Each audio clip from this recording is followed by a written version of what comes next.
तर रवींद्र धंगेकरांकडून व्यावसायिक Nilesh नवलखांचा video share करण्यात आलाय। मुरलीधर मोहोळे यांच्यामुळे माझं नुकसान झालंय असं निलेश नवलखा यांनी म्हटलेलं आहे।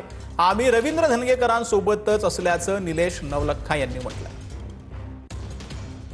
मी स्वतः मुरलीधर मोहोळ यांच्या कृत्याचा एक विक्टिम आहे। जे काही गोष्टी त्या भाजपच्या नेत्यांनी इतर चालू आहे त्या भाजपला जैन समाजाने भरभरून मतदान केलं आहे।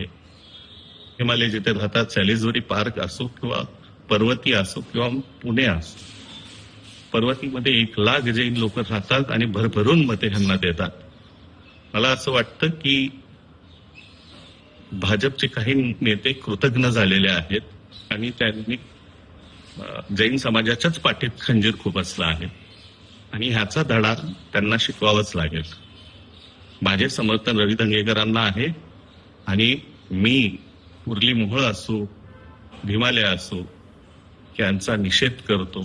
जय हिंद, जय महाराष्ट्र।